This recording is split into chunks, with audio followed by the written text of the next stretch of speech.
Well, it looks like it's over, guys. If this month in Assassin's Creed Origins blog post tells us one thing, it's that Ubisoft has moved on. But you might think why, and I think so too. So that's why I also want to discuss when we probably will hear what is next for the series, because it is pretty soon. So let's get into it in this video. If you enjoyed that, then a like would be super appreciated, and let's go. First up, let's take a look at what we do get in May. There will be an update fixing bugs, so probably the one where people still can't get one of the most awesome outfits in the game, the Circuit Carapace. But let's hope they also address the clipping with the Hidden Ones outfit and the Curse of the Varrows crafting upgrades. Something I know a lot of people are not happy about. So of course, when the update drops, I'll do a full rundown of all the fixes, because now we don't really know what kind of fixes we can expect. But we will of course get the patch notes closer to the release of this update. What we do know is that it includes the Brazilian Portuguese language pack for the Discovery Tour, so people from those countries can enjoy the education mode as well. The Trials of the Gods will keep on going in May as well, but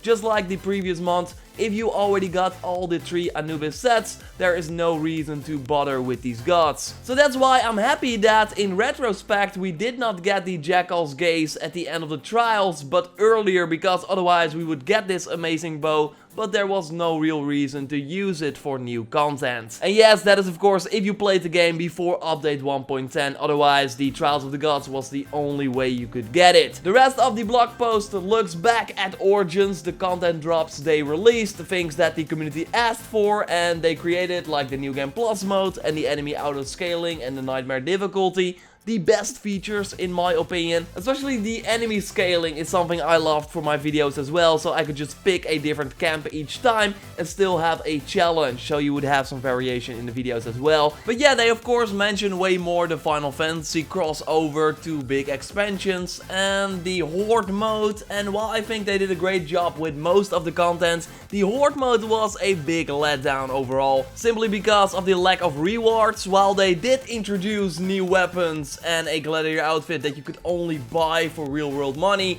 and the fact that it was not endless because there were skull enemies after a certain point, so you would die instantly while they cannot take any damage. There was no fun in that, sadly, but overall we can say that the post-launch content support for Assassin's Creed Origins has been really good. It made us care, come back to the game months after release, and hopefully we will see the same for the next game as well. Speaking of that next game, this bare bones blog post does speak to the fact that we will likely see a new Assassin's Creed game rather sooner than later. If you haven't watched my in-depth video on why a new Assassin's Creed in 2018 makes a ton of sense, totally do so, because I did a ton of research and made some interesting points, and there you will really see that it makes a ton of sense that a new Assassin's Creed game is right around the corner. So apart from the support that is ending, while other Ubisoft games get sometimes even years of support after launch, and a great example that I did not touch on in that video is Watch Dogs 2 releasing at the end of 2016,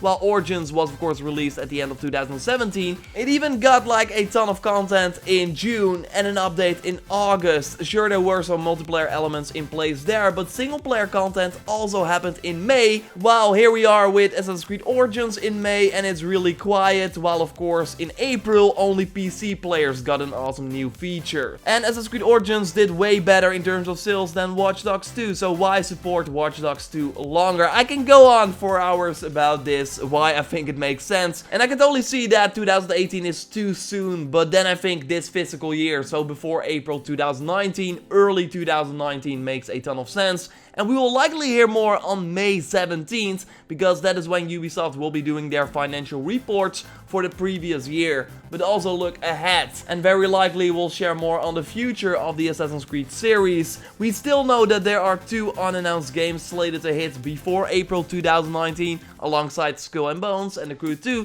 so what could those be? Again, I went in depth on why I think it could be an Assassin's Creed game in that big video, but I will keep a close eye on that May 17 date, and will probably listen to the financial report of Ubisoft, and when there is something interesting to talk about, and I think there will be, I will of course report it here on the channel, so keep an eye out for that. Again, May 17th, and of course E3 is around the corner as well. Ubisoft will take the stage on June 11th, so that is pretty soon, but we might already hear something at the Microsoft stage, because last year Origins was announced at the Microsoft stage, so that would be June 10th. I will be going to E3, give you all the info you need to know, so really exciting times. But going back to the blog post, because we got some stats from the last half year of Assassin's Creed Origins as well. For example, that 15 billion kills were made, that 645 million quests were completed, and that 3 billion kilometers or 1.8 billion miles were traveled,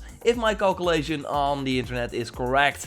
Anyway, that is pretty impressive indeed. So if you follow the channel for a long time, then you know that I went to Ubisoft Montreal, the development studio of Assassin's Creed Origins, and there they also shared some interesting stats that I thought would insert here in this video because it would make a lot of sense. Of course, bear in mind that this was in January of 2018, so obviously a lot of months ago. They said that 35 million pictures were shot, that 25 million daily quests were finished, and that 4.5 million gods were killed. So yeah, it will probably be way more at this point, and that brings us full circle. Like, why not support this super successful games if you have nothing planned anytime soon? So that's why I think they have something planned anytime soon. We will have a lot of interesting weeks leading up to E3 and beyond, so subscribe if you haven't already to miss nothing regarding Assassin's Creed. Drop a like to support the channel, check out that video on why something new for Assassin's Creed in 2018 makes a ton of sense. Again, you will watch that video and be like, wait a second. I'll speak to you next time, thanks a lot for watching and goodbye.